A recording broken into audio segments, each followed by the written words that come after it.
नमस्कार, न्यूज 18 देख रहे हैं आप। मैं हूं आपके साथ आरजू साईं। बड़ी खबर से शुरुआत करेंगे। आईएएस रामविलास यादव के कई ठिकानों पर रेड हुई है। देहरादून, लखनऊ, गोरखपुर में विजिलेंस की रेड हुई। लखनऊ में 2 जगहों पर और देहरादून, गाजीपुर और गाजियाबाद में एक एक ठिकाने पर छापेमार कार्रवाई की गई है।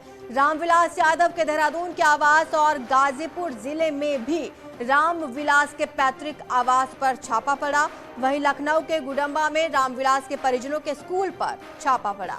रामविलास यादव पर आय से 500 गुना अधिक संपत्ति अर्जित करने का आरोप है। रामविलास यादव अभी उत्तराखंड में अपर सचिव कृषि के पद पर तैनात है। 30 जून को रिटायर होने वाले हैं। रामविलास यादव एलडीए के पूर्व सचिव भी थे। अब इन पर बड़ा आरोप लगा है कि इन्होंने अपनी आय से 500 गुना ज्यादा संपत्ति अर्जित की है। 3 तस्वीरें आपको हम दिखा रहे हैं। आईएएस रामविलास यादव की ये तस्वीर आप देख रहे हैं। साथ ही साथ ये 2 तस्वीरें जब छापेमार कार्रवाई की गई और रेड पड़ी कई ठिकानों पर, जिसमें उत्तराखंड और उत्तर प्रदेश के कई शहर शामिल रहे, जहां पर यह छापेमार कार्रवाई की गई। देहरादून में रामविलास यादव के घर और दफ्तर पर रेड के दौरान न्यूज 18 की टीम मौजूद रही। हमारे संवाददाता दीपांकर भट्ट भी उस दौरान मौजूद थे। दिनों में आईएएस रामविलास यादव की मुश्किलें और ज्यादा बढ़ सकती हैं। शनिवार को देहरादून में सरकारी आवास पर छापेमारी हुई। रामविलास यादव पर विजिलेंस की तरफ से केस दर्ज किया गया है। आय से अधिक संपत्ति का मामला है। माना जा रहा है कि लगभग 500 करोड़ की संपत्ति बनाई है रामविलास यादव ने। और शनिवार को ये जो सरकारी आवास है आईएएस कॉलोनी टिहरी हाउस में, वहां पर विजिलेंस की टीम पहुंची। घर की तलाशी ली गई। जो डॉक्यूमेंट्स जुटाने चाहिए थे वो डॉक्यूमेंट्स यहां पर जुटाए गए। लेकिन रामविलास यादव लगभग 10 से 15 दिनों से छुट्टी पे बताए जा रहे हैं। 30 जून को उनका रिटायरमेंट होना है। और इसके अलावा उत्तर प्रदेश के भी अलग अलग शहरों में रामविलास यादव के ठिकानों पर छापेमारी हुई शनिवार को। अब देखना होगा कि रामविलास यादव के खिलाफ विजिलेंस की जो कार्रवाई चल रही है उसका अंजाम क्या होता है और उत्तराखंड सरकार क्या इस आईएएस अधिकारी पर कोई बड़ा एक्शन लेती है। कैमरों से राकेश रावत के साथ दीपांकर भट्ट, न्यूज 18 देहरादून। आईएएस रामविलास यादव इस समय कृषि विभाग में सचिव के पद पर तैनात हैं। हमारी संवाददाता भारती सकलानी ने छापेमारी के दौरान सचिवालय में किस तरह की हलचल रही उसका जायजा लिया। देखिए।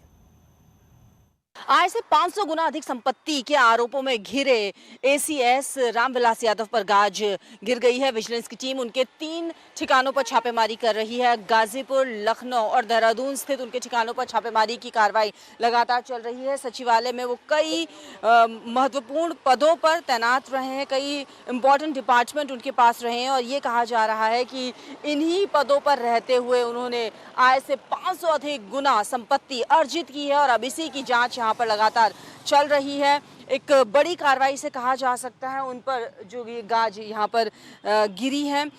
देहरादून में भी टिहरी हाउस में जो उनका आवास है वहाँ पर विजिलेंस की टीम लगातार छापेमारी की कार्रवाई को अंजाम दे रही है। सवालों के घेरे में वो शुरू से रहे हैं और ये एक वजह भी रही है कि पिछले 15 दिनों से वो छुट्टी पर चले गए थे। उन्हें भी इस बात का आभास हो गया था कि उन पर गाज गिर सकती है। लेकिन अब विजिलेंस की जांच में क्या कुछ निकलकर सामने आता है कुछ दिनों बाद ही साफ हो पाएगा।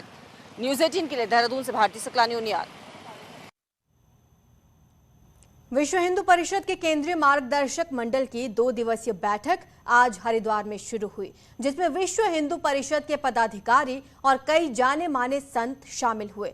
कुंभ 2021 के बाद इस केंद्रीय मार्गदर्शक मंडल की बैठक हुई, जिसमें ज्ञानवापी मस्जिद, राम मंदिर निर्माण, समान नागरिक संहिता, अवैध निर्माण जैसे मुद्दों पर चर्चा होगी। बैठक में जूना अखाड़े, निरंजनी अखाड़े के महामंडलेश्वर समेत कई संत शामिल हो रहे हैं। आज की बैठक में कुटुंब प्रबोधन यानी परिवार में बच्चों को संस्कार और शिक्षा पर बात हुई।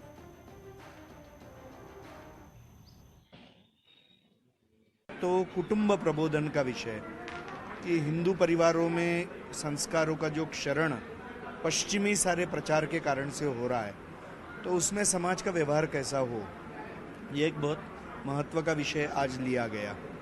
अभी कल और 2-3 विषय लिए जाएंगे।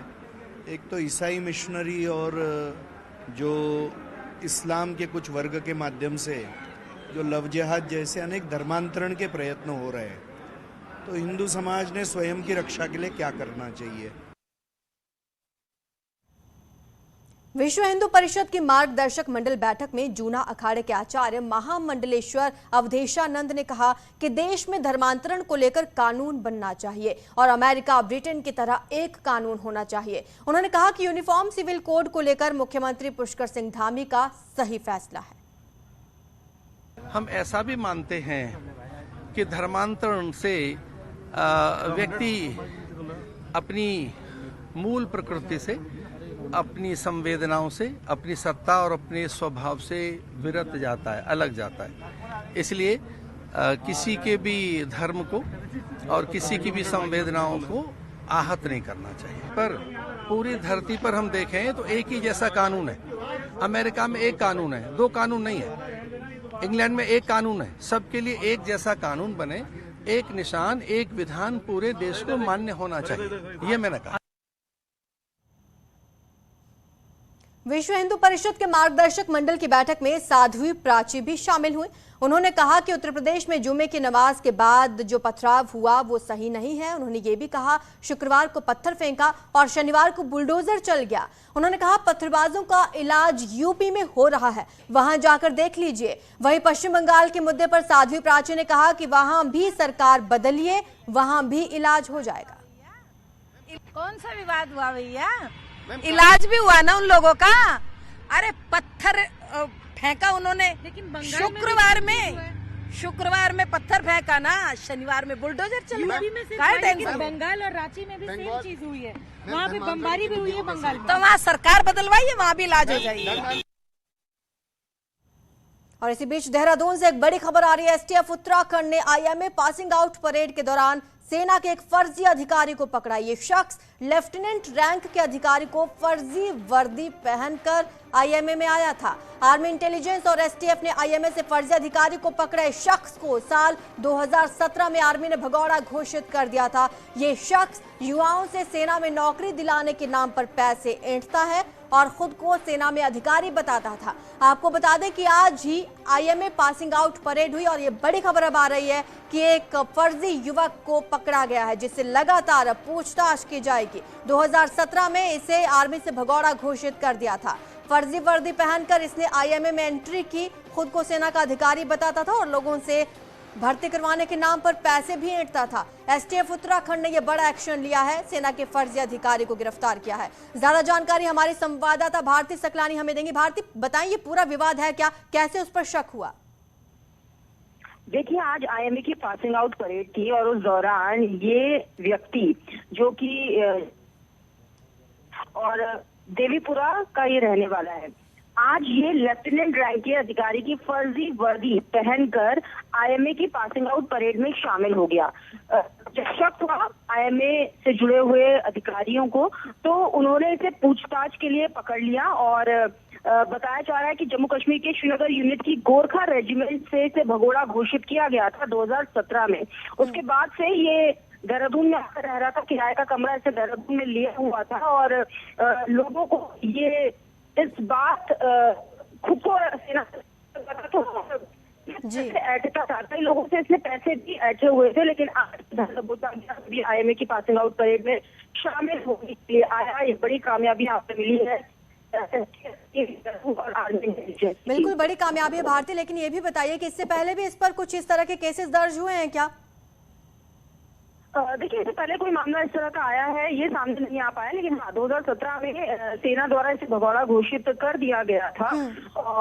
लगातार ये अपनी छुट्टी पर आया था 2016 में और उसके बाद से इसने आर्मी ज्वाइन नहीं की। छुट्टी के बाद ये वापस नहीं गया। शुक्रिया भारती आपका इस तमाम जानकारी के लिए।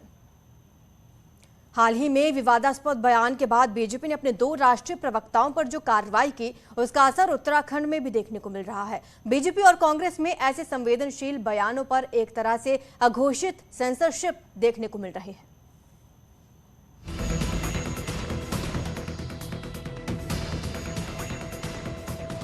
बीजेपी की राष्ट्रीय प्रवक्ता रही नुपुर शर्मा के बयान से उपजे विवाद के बाद बीजेपी तो अलर्ट मोड पर आ ही गई है।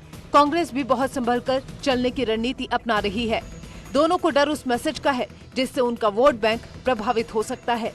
उत्तराखंड बीजेपी में प्रवक्ताओं, पैनलिस्ट की भरमार है।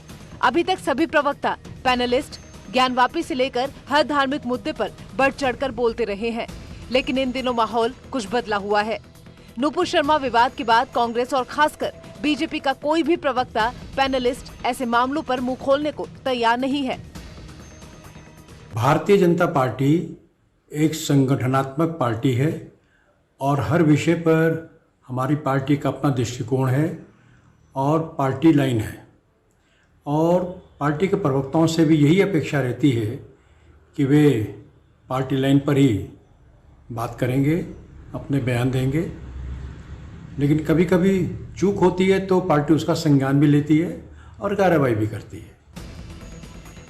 सूत्रों की माने तो दिल्ली से मिले दिशा निर्देश के बाद बीजेपी ने अपने सभी नेताओं, प्रवक्ताओं, पैनलिस्ट को ज्ञानवापी, नुपुर शर्मा समेत धर्म से जुड़े विवादास्पद मामलों में मुंह बंद रखने के निर्देश दिए हैं। तो कांग्रेस भी संभल कर चलने की रणनीति अपना रही है।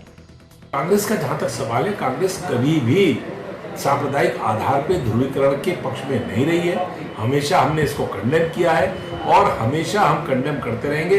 हमारा सिद्धांत धर्मनिरपेक्षता का है। ये देश सबका है, हिंदू, मुस्लिम, सिख, ईसाई, जैन, बौद्ध, पारसी, उत्तर, दक्षिण, पूर्व, पश्चिम, जो भारत में रहता है उसका ये भारत है। भारत को भाषाई आधार पर, क्षेत्रीय आधार पर, धार्मिक आधार पर बांटने का जो प्रयास कर रहे हैं वो देश के दुश्मन है, देश के दोस्त नहीं। बहरहाल कांग्रेस हो या बीजेपी, दोनों ही जगह माहौल बदला हुआ है। नुपुर शर्मा विवाद के बाद उत्तराखंड बीजेपी भी अलर्ट मोड पर है। बीजेपी ने अपने प्रवक्ताओं, पैनलिस्ट और नेताओं को ज्ञानवापी और नुपुर शर्मा जैसे मामलों से साफ तौर पर बचने को कहा है, तो धार्मिक मामलों में भी दिशा निर्देश जारी किए गए हैं कि नेता संयमित भाषा का प्रयोग करें। कैमरा पर्सन राकेश रावत के साथ सुनील नवप्रभात, न्यूज़ 18 देहरादून। आज सीएम पुष्कर सिंह धामी हरिद्वार दौरे पर रहे, जहां हेतमपुर में प्रधानमंत्री आवास योजना के तहत बनने वाले 2464 आवासों का शिलान्यास किया। प्रधानमंत्री आवास योजना के तहत हरिद्वार की 3 विधानसभाओं में ये आवास बनाए जाएंगे। इस दौरान सीएम धामी ने कहा, पीएम मोदी का सपना है कि हर गरीब के पास अपना घर हो, जिसको उत्तराखंड सरकार पूरा कर रही है।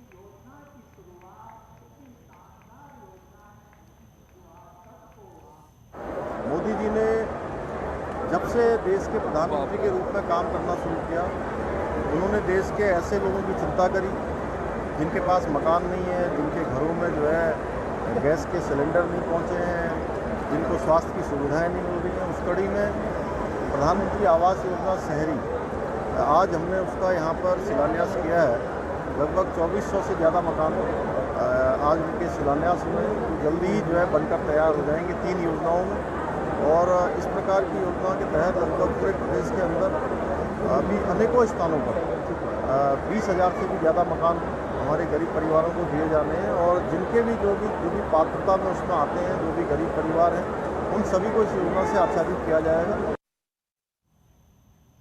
काशीपुर पुलिस ने मुरादाबाद रोड पर पंजाब नेशनल बैंक में हुई लूट का 24 घंटे में पर्दाफाश कर दिया। इसमें 3 आरोपियों को ढकिया गुलाबों से गिरफ्तार कर लिया गया है। हालांकि आरोपियों ने पुलिस पर फायर कर भागने की कोशिश की, लेकिन वो सफल नहीं हो सके। पुलिस ने आरोपियों से लूटी गई 14,10,500 रुपए की रकम बरामद कर ली है। आरोपियों के पास से घटना में प्रयुक्त असले और बाइक भी बरामद की गई।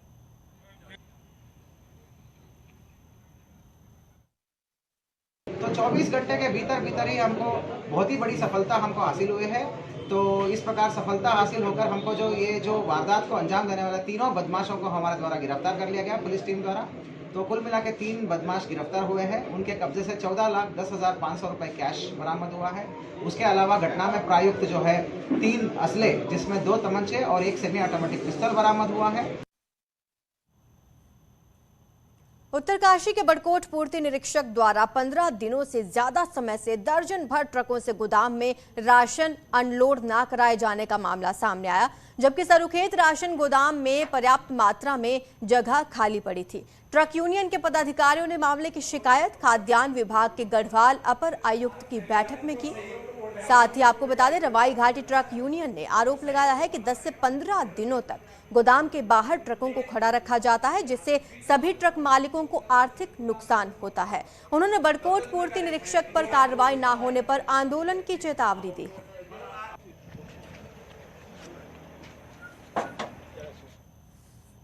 हमारा एक अनुरोध है कि हमारी गाड़ियाँ विकास नगर से गला भर के बड़कोट आती है और 10-10, 15-15 दिन तक गाड़ियाँ खड़ी रहती है। और उसके बाद जब गाड़ियाँ खाली होती 15 दिन के बाद, उसके बाद बोलते हैं कि तुम्हारा 1 क्विंटल 1.5 क्विंटल गला घट गया। वो भी हमारे ऊपर अनावश्यक लग रहा है। 15 वो लेबर को लेकर इशू बता रहे हैं कि आजकल यात्रा चल रही है तो लेबर नहीं मिल पा रही है। तो लेबर लाने का काम हमने उनको बताया कि ठेकेदार का होता है, तो आप लेबर कहीं से भी लाइए और गाड़ियाँ उतरवाइए। हमें जगह हमारे पास पर्याप्त उपलब्ध है, यदि जगह नहीं बनती है तो हम जगह बना के देंगे। और उधम सिंह नगर में खनन कारोबारियों ने चोरी का एक नया तरीका इजाद किया। कारोबारी कागजों में पिथौरागढ़ और चंपावत के पट्टों से खनन लाना दिखा रहे हैं, जबकि खनन कहीं और से लाया जा रहा है।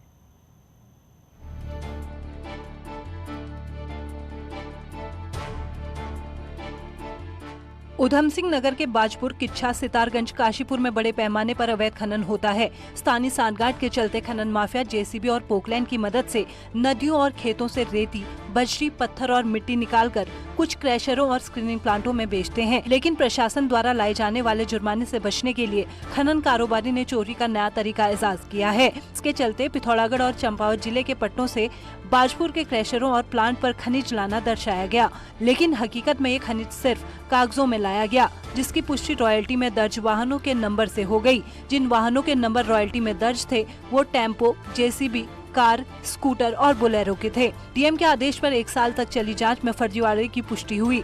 बताया जा रहा है कि जांच में रॉयल्टी में दर्ज 500 से अधिक वाहनों के नंबर फर्जी पाए गए थे। अब मामले में डीएम ने बाजपुर के 1.5 दर्जन से अधिक कारोबारियों को नोटिस जारी कर जवाब मांगा है। खनन विभाग में कुछ रवन्नों में ऐसे वाहनों की संख्या नंबर आए थे जो डंपर या ट्रॉली के रूप में नहीं थे, जिसमें खनन की सामग्री नहीं ले जाई जा सकती है। तो इसमें जांच हुई थी तो कुछ जगह कमियां पाई गई थी, उनको नोटिस दिया गया है शो कॉज के लिए कि क्यों न उनके खिलाफ अग्रेतर कार्रवाई की। अवैध खनन को लेकर लगातार आवाज उठा रहे कांग्रेस विधायक तिलकराज बेहड़ा का कहना है कि अधिकारियों की सांठगांठ से पूरे जिले में अवैध खनन हो रहा है। जिले में अवैध खनन का मामला विधानसभा सत्र में उठाएंगे।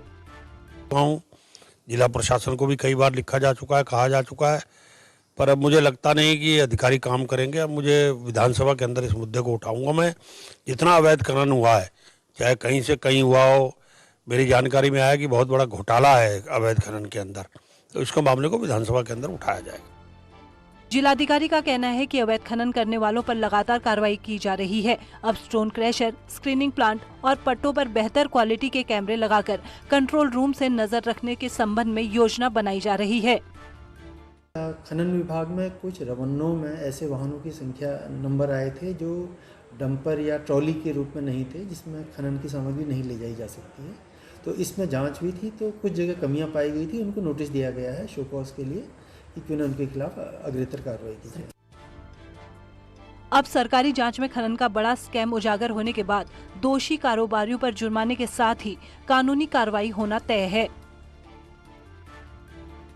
खनन कारोबारियों ने रॉयल्टी में ऐसी हेराफेरी की कि बाइक, स्कूटी और टेम्पो के नंबरों से खनन के माल को पहाड़ से मैदान में पहुंचा दिया। अब मामला खुला है और जांच में सरकारी अधिकारियों ने इसकी पुष्टि भी कर दी है। अब देखने वाली बात होगी कि इन खनन कारोबारियों पर क्या कार्रवाई हो पाती है। चंदन बंगारी, न्यूज 18, रुद्रपुर। अब आपको शौर्य और गौरव की वो तस्वीर दिखाते हैं जिसकी ख्वाहिश हर कोई रखता है। ये लम्हे हर हिंदुस्तानी को गौरवान्वित महसूस कराते हैं। देहरादून से आई ये खास रिपोर्ट देखिए।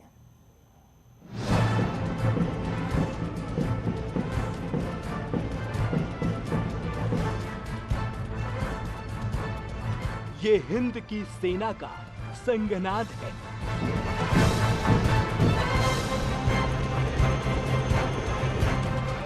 ये भारत के कर्णधार हैं।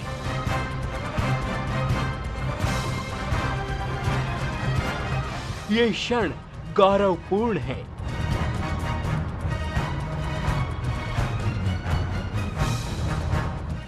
ये सेना की मजबूती का एहसास है।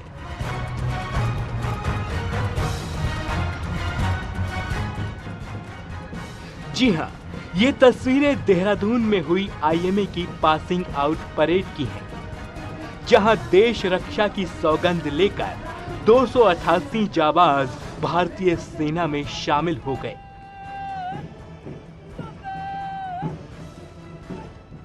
शनिवार सुबह 6:40 पर मार्कर्स कॉल के साथ परेड शुरू हुई,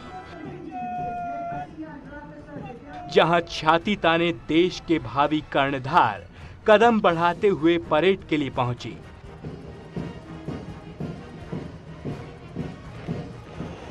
देश के नौजवान वीरों पर हेलीकॉप्टर से फूलों की बारिश की गई, जिससे इनके हौसले और भी ज्यादा फौलादी हो गए। यहाँ 150 रेगुलर और 133 टेक्निकल कोर्स से पास आउट होकर कैडेट्स आर्मी ऑफिसर बनेंगे। इस बार भी उत्तर प्रदेश से सबसे ज्यादा 50 कैडेट हैं, तो वहीं उत्तराखंड के भी 33 कैडेट्स सेना में अधिकारी बनेंगे। इसके अलावा हरियाणा से 25, बिहार से 28, राजस्थान से 20, आंध्र प्रदेश से 2, त्रिपुरा से 2, ओडिशा से 2, मणिपुर से 1, अरुणाचल प्रदेश से 1, आसाम से 1, झारखंड से भी 1 कैडेट शामिल है। भारतीय सैन्य एकेडमी के परिसर में कार्यक्रम का आयोजन किया गया।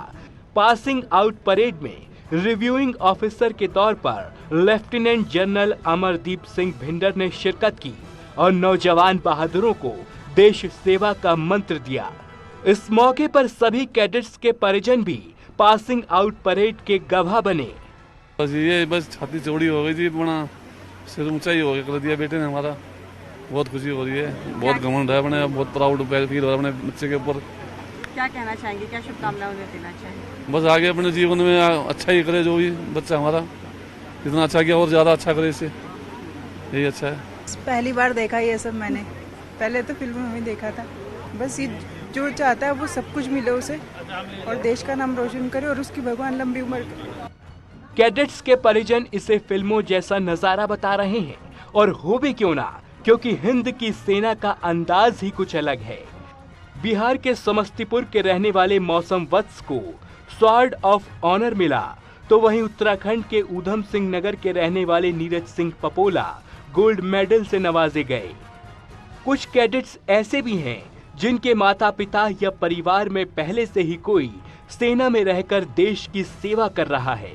ऐसे में परिजनों के लिए खुशी डबल हो जाती है।